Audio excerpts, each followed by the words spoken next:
1번 일정한 양의 물에 설탕을 녹일 때에 대한 설명이에요. 그래서 설탕은 용질, 녹는 물질을 용질, 녹이는 물질 용매라고 하죠. 그래서 물은 용매이다 맞고요.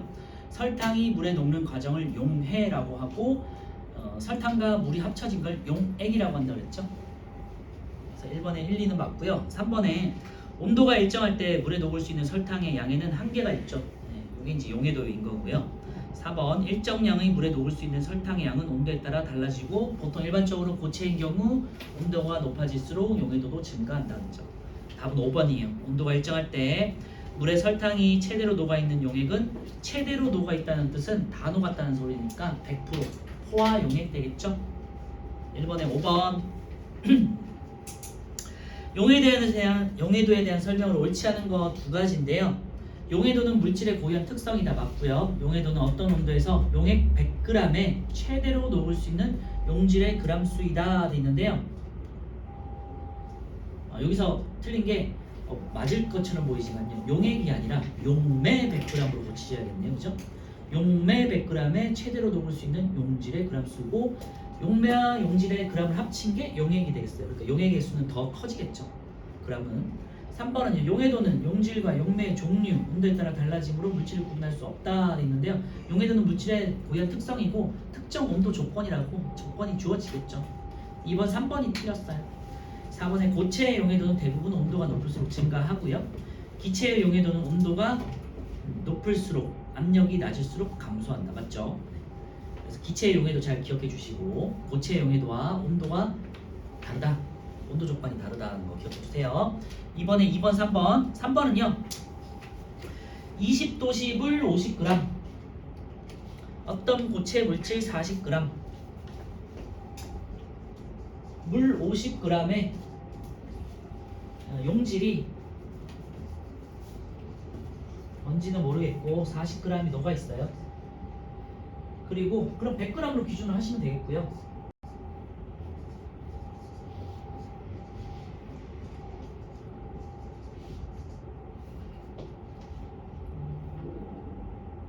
네, 100g 기준으로는 어쨌건 용질이 80g 녹아 있다는 소리인데 여기서는요. 50g에 어떤 고체 물질 40을 넣고 저어서 녹였더니 40g 중에 50g이 있고 용질 40g 중에 25g이 녹은 거네요. 25g이 녹고 15g은 이제 걸러졌다는 걸 가루로 이제 섭취됐다는 소리거든요. 그러니까 용질 40 중에 25만 녹았다는 소리고요. 그러면 용해도는 100g에 50g이 되겠죠. 그래서 3번에 4번 되겠네요. 그래서 제가 계속 말씀드리지만 여기 단위 환산은 50일 때는 2배로 하시고요. 만약에 200일 때는 이제 절반으로 이제 해주시면 되겠죠. 3번에 4번 되겠고요. 4번은요. 일정한 양의 물에 황산구리를 넣고 저었는데 황산구리의 일부가 녹지 않고 바닥에 가라앉았다. 이제 포화되고 남은 거죠. 그래서 가루로 지금 남아있는 상태고요. 이때 바닥에 가라앉은 황산구리를 더 녹일 수 있는 방법도 있는데요. 온도를 높이면 되겠죠. 4번에 온도를 높인다는 무조건 하나 찾으시고요. 그 다음에 물을 더 넣으면 되잖아요. 그죠? 물 100g 기준으로 용해도가 정해지는 거니까 물을 더 넣어주시면 더 많이 녹일 수 있겠죠. 4번에 물을 더 넣거나 물의 온도를 높인다. 1번, 3번이고요. 아까 전에 이제 말씀드렸던 불포화 상태일 때는 온도를 낮추거나 용질을 더 첨가하고 지금은 과포화되어 있는 거기 때문에 이미 더 포화되어 있기 때문에 온도를 높이거나 물을 더 넣어주면 되겠죠. 물 더 넣어서 더 녹일 수 있게끔 만들어주면 되겠죠. 5번은요. 60도씨 물 100g에 각 고체 물질을 녹였어요. 그래서 60을 동그라미 쳐 넣으시면 되겠고요. 20도씨로 냉각할 때 속출되는 결정의 양이 가장 큰 것은 기울기가 가장 큰 질산칼륨이었죠. 아까 전에도 봤지만 5번에 2번 되겠고요. 6번은요. 용해도 곡선에 표시된 점은 포화 용액이다. 맞죠? 온도에 따른 용해도 변화가 가장 작은 것은 염화나트륨이었었고요. 40도씨 물 100g에 가장 많이 녹을 수 있는 물질 그랬는데요. 40g에 동그라미 쳐놓고 위로 쭉 올리면요. 질산나트륨이 100한 5g 정도로 가장 높네요. 3번도 맞고요. 40도씨 물 200g에 질산칼륨 63g이 녹아있는 용액은 포화 용액이다 있는데요. 40도시에서 질산칼륨은 63g이 녹을 수 있는데 물 100g 기준이잖아요. 그러니까 200g이면은 126g이 녹을 수 있다는 소리예요. 2배에서. 그래서 얘는 뭐 불포화로 바꾸시든지 아니면은 물 200을 100으로 바꾸시든지 고쳐줘야겠죠. 6번에 4번 되겠어요. 5번에 60도시 물 100g에 황산굴이 35g을 녹인 다음 20도시로 냉각하면 황산굴이 15g이 결정으로 석출된다 그랬는데요. 60도시에서 황산구리를 찾으신 다음에 황산구리가 한 40g 정도 녹을 수 있는데요. 이미 한 35g이니까 이미 녹아 있겠죠. 그거를 20도시로 냉각해요. 황산구리가 20도시에선 20g까지 녹을 수 있어요. 현재 35g 녹아 있고 20g까지만 녹는 거니까 나머지 15g은 결정으로 가루로 석출된다는 소리가 되겠죠. 6번에 그래서 4번이고요. 7번 같은 문제가 여러분들이 이제 헷갈릴 수 있는 건데요.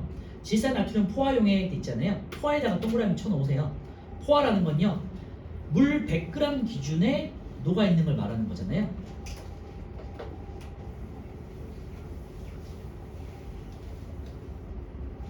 그리고 80도씨 밑에 있는 질산나트륨 148에다가도 동그라미 쳐놓겠죠. 80도씨에는 질산나트륨이 148까지 녹을 수 있다는 거거든요. 100g 기준으로. 근데 여기는 문제에서는 질산나트륨 포화 용액이 124g이 있대요. 포화라는 거는 100g 기준으로 148이 녹으니까 합치면은 148 더하기 100해서 238g이라는 거예요. 그죠? 물 100g일 때는 148g이 녹을 수 있으니까 합치면 용액이 248이에요. 근데 현재 우리한테는 용액이 124g만 있는데 그 말은요, 2분의 1 했다는 소리잖아요. 그래서 물 50g에 질산나트륨이 74g이 섞여 있다는 소리예요. 절반이죠, 절반. 현재 질산나트륨이 50g 기준으로 74g이 녹아 있는 거고요. 얘를 40도씨로 냉각하면요, 40도씨에서는 104잖아요. 얘도 동그라미 쳐놓고 얘는 100g 기준이죠. 얘를 다시 50g 기준으로 절반을 하면요 52g이 되겠죠. 그러니까 현재 74g이 녹아 있고 52g까지 녹을 수 있는 거잖아요. 40도씨에서는 50g 기준으로. 그러면은 74에서 52만큼 뺀 22g이 석출되는 거죠. 아니면 얘를 환산시켜도 돼요. 얘가 지금 물 50g 기준으로 74g 있는 거니까 포화라는 건 100g 기준으로 있는 거잖아요. 100g 기준으로는 148이 녹아 있는 거다, 그지? 그래서 얘를 이렇게 하면 148에서 104를 빼면 44가 되겠고 100g 기준으로 44니까 50g 기준이면 22g. 이렇게도 환산할 수 있겠죠. 헷갈리잖아. 그래서 그냥 아예 이렇게 물 50g 기준으로 계산하시는 게 조금 더 빨리, 여러분들 입장에서는 좀 더 빨리 직관적으로 할 수 있는 거겠죠. 어쨌건 7번은 좀 헷갈릴 수 있으니까 나중에 한번 다시 풀어보세요. 체크해 놓으시고.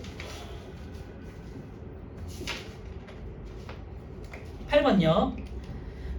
용해도 곡선이고요. 고체 물질이에요. A점과 B점은 이제 용해도 곡선 상에 있으니까 포화 용액이죠.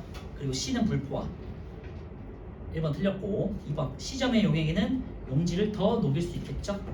그리고 온도를 낮추면 포화 용액에 도달하겠죠. 그래서 틀렸고, 60도씨 물 50g에는 이 물질이 최대 100g이 아니라 50g만 녹는 거죠. 100g 기준으로 100g이 녹는 거예요. 그러니까 50g 기준에는 50g이 녹겠죠. 답은 4번이고요. A점의 용액 250g을 A점의 용액 250g, A점의 용액이 250g이라는 건요, 물 100에 용질 50g이 섞여서 150g이 섞여서 250이 된 거죠. 그래프 상에서도 지금 150g이 녹을 수 있다고 돼 있잖아요.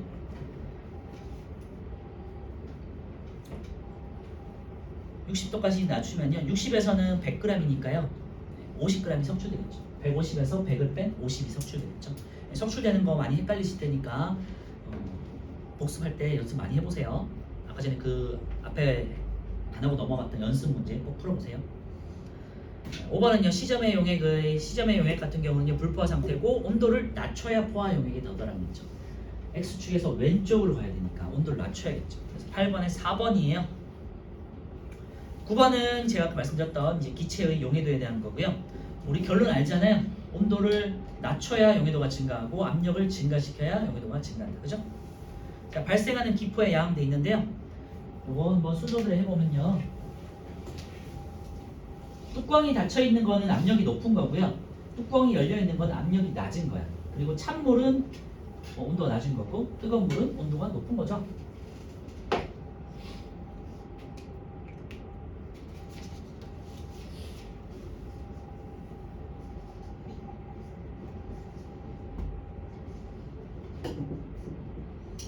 A는 온도가 낮고 압력도 낮아요. 뚜껑이 열려 있으니까. B는요, 온도는 낮은데 압력은 높은 상태예요. 그러니까 두 개를 비교하면 온도가 낮고 압력이 높은 B가 가장 많이 녹아 있겠죠. 그리고 C는 이제 실온이고 E로 넘어갈게요. E 같은 경우는 온도가 높고 압력이 낮아요. F는 온도가 높고 압력이 높아요. 뚜껑이 닫혀 있으니까. 두 개를 비교했을 때는 E와 F에서 온도가 높고 압력이 낮은 애가 용해도가 낮겠죠. 그래서 이렇게 되겠네. 그리고 CD 같은 경우는요. C는 온도가 일상 온도고 그 다음에 압력이 낮고 압력이 높아요. 압력이 높을수록 용해도가 증가하니까 D가 되겠죠.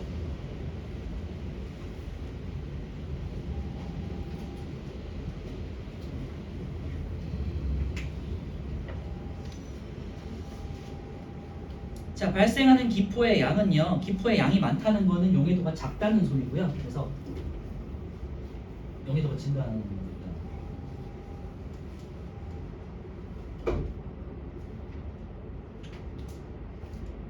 E가 가장 기포가 많이 발생하겠죠, 그죠? 그리고 A가 가장 A, B, C, D, E, F 순으로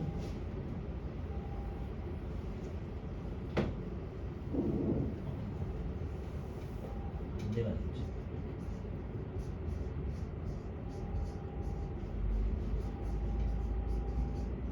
그래서 용해도가 이렇게 되겠고요.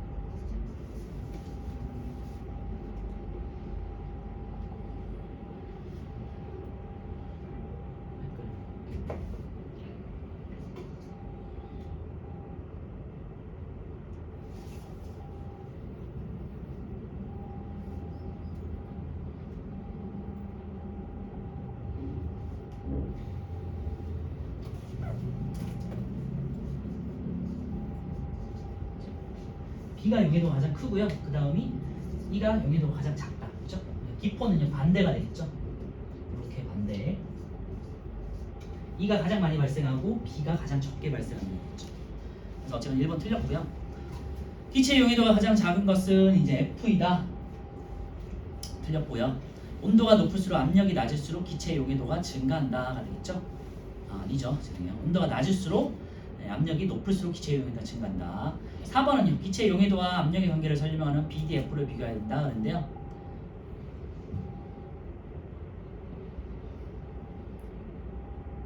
BDF 같은 경우는 온도를 비교한 거죠. 그러니까 4번 틀렸고 답은 5번 되겠네요. ACE를 비교하면요. 똑같은 압력 조건이죠. 압력이 다 낮은데 네, 온도와 관계죠. 낮은 온도, 일상 온도, 그 다음에 높은 온도가 되니까.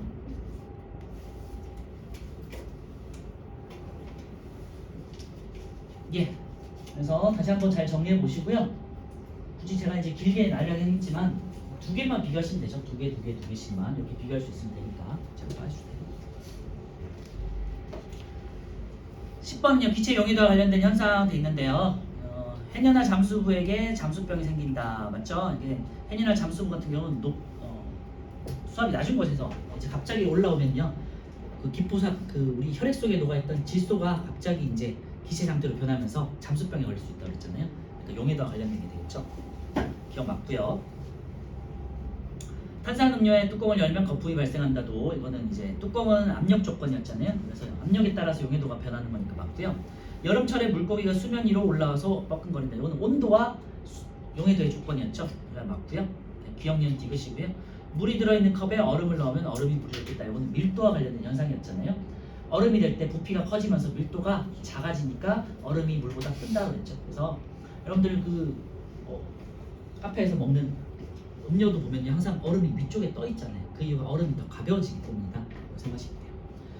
자, 이제 11번부터 또 풀어볼게요. 실루엣에서 19번까지 오늘 배웠던 녹는 점, 끓는 점 한번 정리해 보세요.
녹는 점, 끓는 점은 물질의 부연 특성으로 변하지 않고요. 양에 상관없다. 잘 기억해 주시고, 그 다음에 녹는 점, 끓는 점에서는 두 가지의 상태가 항상 공존한다. 이런 것도 지문에 많이 나오니까 기억해 주시고요.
천천히 같이 한번 볼게요. 자, 녹는 점이고요. 녹는 점은 물질의 특성이다, 맞죠? 녹는 점은 액체가 고체로 변할 때 일정하게 유지된다. 고체에서 액체로 바꿔줘야 되지 않을까요? 그죠? 고체가 액체로 변할 때 일정하게 유지되는 온도이다. 녹는 점하고 오는 점은 사실 같다고 했지만 문장으로 봤을 때는 고체가 액체로 변할 때로 고치시면 될 것 같고요. 어는 점은 액체가 고체로 될 때 이렇게 하겠죠. 2번 되겠어요. 3번은요. 같은 물질의 녹는 점, 어는 점은 같다. 맞아요. 녹는 점에서 물질은 두 가지 상태가 공존하고요. 텅스텐을 이용한 원적에서는 필라멘트 외우진 않았지만 그 예가 잠깐 나왔었고요. 텅스텐이라는 금속을 이용해가지고 녹는 점이 높다. 이 정도만 기억하시면 될 것 같아요. 고체 성분 특히 금속 같은 경우는 녹는 점이 굉장히 높거든요. 그래서 그런 것들을 이제 우리 전구 같은데 필라멘트로 쓴다 이런 내용이에요. 11번에 2번이었고요. 12번은 A, B, C 중에서 이제 평행한 구간이 가장 높이 있는 A가 녹는 점이 가장 큰 거고요. 높은 거고 BC는 녹는 점이 일정하니까 같으니까 같은 물질이에요. 대신에 B와 C를 비교했을 때 B가 조금 더 왼쪽에 있잖아요. 그러니까 B가 C보다 양이 적구나 이렇게 생각하시면 돼요. 자, A, B가 아니라 B, C가 같은 물질이니까 1번 틀렸고요. 2번에 B는 C보다 물질의 양이 적다. 여기 정확하겠죠? 12번은 2번이고요. 물질의 종류는 두 가지고요. C의 녹는 점이 아니라 A의 녹는 점이 가장 높고 B와 C를 섞으면요. 같은 물질이기 때문에 수평한 구간의 온도도 똑같겠죠. 같은 물질이니까. 12번에 2번. 자, 13번은요. 문제에 고체 물질이라고 나왔죠. 그러니까 고체에서 액체까지의 냉각이 되는데 녹는 점을 나타낸 거죠. 그래서 53도씨가 녹는 점인 거고 가가 고체, 나는 공존하는 구간, 다는 액체가 되겠죠. 라는 공존하는 구간, 마는 다시 고체가 되겠죠. 그래서 이렇게 올라가는 언덕을 올라가는 구간은 가열하는 구간, 언덕을 내려오는 구간은 냉각하는 구간이에요. 이 물질의 끓는 점이 아니라 녹는 점이 되겠죠. 고체였으니까. 그래서 X. 가마 구간에서는 고체 상태였죠. X. 나라 구간에서 상태 변화가 일어나는 구간이죠. 맞네요. 그리고 녹는 점, 어는 점. 나는 녹는 점이라고 하고 라는 어는 점이라고 하는 거예요. 상태 변화에 에너지가 사용되기 때문에 온도가 올라가지 않는 평행한 구간이 나더라 이렇게만 기억해 주시면 돼요. 13번에 3번이에요. 넘어갈게요. 끓는 점에 대한 설명. 액체가 기체로 기화 맞죠? 물질의 종류를 구분하는 데 이용할 수 있고요. 양이 많아지면 끓는 점이 상관이 없으니까 일정하다 맞고요. 외부 압력에 따라서 끓는 점은 달라질 수 있죠. 네, 물질을 이루고 있는 입자의 인력이 달라지기 때문이라고 했었고요. 압력이 커지면 인력이 커지기 때문에 끓는 점도 커진다. 압력이 낮아지면 인력이 약해지기 때문에 끓는 점도 낮아지더라. 이렇게 생각하시면 돼요. 답은 4번이에요. 액체 질소를 이용한 극저온 저장 탱크는 끓는 점이 낮은 것을 이용한 얘기다. 기체가 끓는 점이 낮다는 걸 이용하게 되겠죠. 14번에 4번이고요. ABC는 지금 끓는 점이 같네요. 문제에서 액체 물질이라고 되어 있으니까 이거는 그냥 끓는 점인 거죠. 그리고 끓는 점이 같으니까 ABC는 같은 물질이고요. 가장 왼쪽에 있는 A가 가열 시간이 가장 짧았다는 것은 빨리 끓었다는 소리니까 양이 적었다. C는 양이 많았다. 이렇게 되겠죠.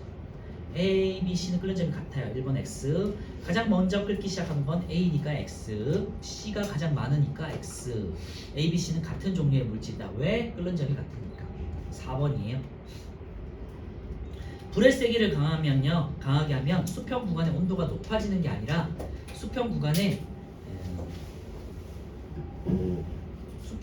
도달하는 시간이 짧아진다는 거예요. 그래서 기울기가 커지는 거지. 16번은요. 자, A는 계속해서 올라가는 거고요. 그러니까 끓는 점이 가장 높은 애고 BD는 같은 끓는 점을 갖고 있으니까 같은 물질이고요. D가 양이 적다. C는 BD보다는 끓는 점이 높고 가장 끓는 점이 큰 거는요. A예요. 아직 수평한 구간이 안 나타났으니까. 그죠? 기억. A는 C보다 끓는 점이 높아요. 수평 구간이 아직 안 보이니까. 더 위에 있는 거죠. 저 위에 있는 거야. 기억 맞고요. B와 D는 같은 물질이다. 맞고요. B의 양이 D의 양보다 많다. 맞네요. 기억님 이거 맞고 가장 빨리 끓기 시작하는 건요. 수평 구간에 빨리 도달한 D가 되겠죠. 그래서 기억 니은 디귿이죠. 3번. 자, 17번은요. 70도씨 물을 감압용기라고 그래가지고 진공 비슷하게 만들 수 있는 용기가 있어요. 가정용으로 이렇게 해서 공기를 빼내는 용기가 있거든요. 진공 펌프처럼. 그래서 공기를 빼낸다고 생각하시면 돼요. 공기를 빼면 어떻게 돼요? 공기 압력이 낮아지겠죠. 공기 자체가 양이 줄어드니까 밀도가 적어져서 이제 압력이 낮아지는 거죠. 그래서 이런 감압용기나 진공 펌프에서 공기를 뺀다는 거는 압력을 낮춘다는 거예요. 압력을 낮추면 어떻게 된다? 끓는 점이 낮아진다. 그러니까 뜨거운 물을 넣고 감압 연기에 넣고요. 지금 100도씨가 아닌데 70도씨밖에 안 되잖아요. 그럼 원래 안 끓잖아. 그런데 공기를 빼내면 압력이 낮아지니까 70도씨에서도 물이 끓기 시작해요. 그래서 혹시 이런 용기가 집에 있으시면 한번 뜨거운 물을 집어넣고 한번 이렇게 공기를 빼내 보세요. 그럼 신기하게 이제 끓어요. 상온에서. 자, 압력솥으로 밥을 하면 빨리 된다. 이건 이제 외부 압력이 낮아진 경우죠. 그러니까 3번 되겠죠. 높은 산에서 밥을 하면 쌀이 서린다. 1번 같은 경우는 압력이 높아지는 경우가 되고요. 나머지 것들은 이제 2번은 증발이고 4번은 이제 우리 밀도와 관련된 거였고요. 부피가 커지니까 혹은 질량이 작아지니까. 5번 같은 경우도 이제 이거는 샤르의 법칙이었죠. 1학년 때 배웠던 찌그러진 탁구공을 뜨거운 물에 넣으면 온도가 올라가면 부피가 팽창하더라. 요거 있죠. 17번에 3번이고요. 18번은 일기압에서 녹는 점과 끓는 점을 나타낸 것이고요. 실온에서 액체 상태로 존재하는 거였는데요. 실온을 한번 대입해 보시는 거예요. A 같은 경우는 끓는 점과 녹는 점보다 왼쪽에 있으니까 해볼까요? 녹는 점, 끓는 점 이렇게 하고 A, B, C, D, E.